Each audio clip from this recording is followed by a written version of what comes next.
as we begin and continue to teach on the separatist movement, that movement of revival and reformation and awakening that took place in northern England in the 1500s.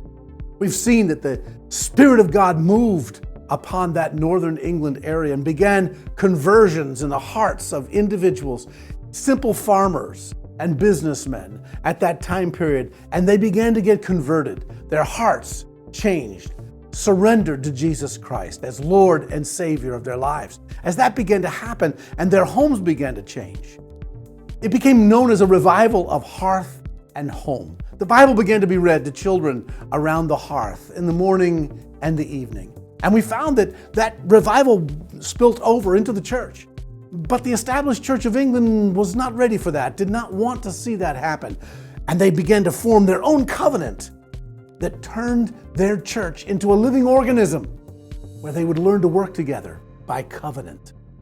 Well, that church no sooner began to be formed, but came into conflict with the civil government. They met in secret, eventually, first in Gainsborough Hall and then in Scrooby Manor. This was a manor house of many rooms that William Brewster was staying in. And it was in this place, as postmaster to the Queen of England, that individuals would ride from London all the way up to Edinburgh, Scotland, and they would stop overnight. And the horse would be tended to, and the letters that were being delivered would be kept safe all night long. And he was a postmaster. But now there was an underground church taking place there. And he was beginning to recognize he could not stay there forever. In fact, there was going to be all kinds of conflict. Imagine the King of England himself simply saying about 1604, he said, all these people that are separating, I will harry them out of the land. They cannot stay. They must worship in the established church. Pretty soon neighbors were looking out for these radical people that would in some way not worship the way they believed they should according to the public view of the established church. And pretty soon they recognized, you know what, we're going to have to leave. In fact, young William Bradford, who would later become their historian, as only a teenager, their youth would be in the streets trying to find out if people really knew about the secret church. When they were meeting, they'd maybe alter their time and place, also maybe the timing in which they would go. This was no easy time. If you had convictions in your heart and you wanted to live it out in a church, you had to do it secretly. And you had to do it in such a way. And then all of a sudden you realize there's a cataclysmic event taking place here. You're no longer going to stay in England. You want to leave. And yet King James said this. He shut down every port. He said, you can't stay and you can't leave. Well, what are they going to do? Well, they begin to think of a way to be able to leave. And Bradford writes it this way. He said, being thus constrained, that means to be forced to, against your will, to leave their native soil and country, their lands and their livings, and all their friends and familiar acquaintance. It was much and thought marvelous by many. But to go into a country they knew not but by hearsay, where they must learn a new language, get their livings they knew not how, it was by many thought an adventure almost desperate, a case intolerable, and a misery worse than death. But these things did not dismay them, though they did sometimes trouble them. For their desires were set on the ways of God and to enjoy His ordinances. But they rested on His providence. They knew whom they had believed.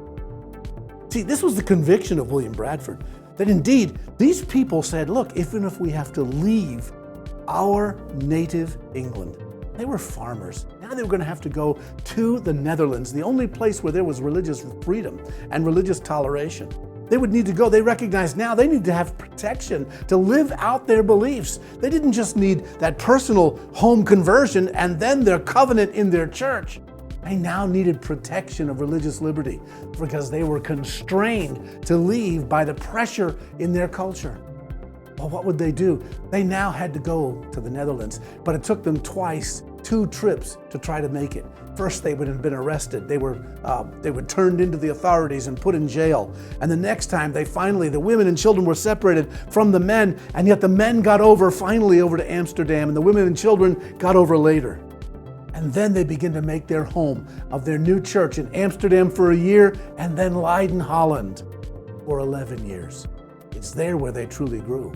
It's there where they actually agreed with these kinds of conditions. They were not going to take or displace any worker from the Netherlands. They could not take away from that. They could not take one dime of money from the Dutch government. They were going to demonstrate their commitment to Christ through their diligence to learn a new language, to actually learn a new business of textiles. And eventually the testimony was that the Dutch would hire the separatists, these Christians, before they'd hire their own, not by force, but because of the testimony of who they were. Well, I'm telling you, if you enjoy his story, then what you need to do is hit the subscribe button, turn on those notifications. And I want to tell you something about the American Pilgrimage 400 that's coming in 2020, June 28 to July 2nd. This is going to be an amazing 5-day event in Plymouth, Massachusetts, where you're going to hear history, you're going to see tours, you're going to see drama, music, and experience all kinds of a 3-dimensional event that will teach you the rest of the story, his story, of what God did in Plymouth, Massachusetts. Come and join us.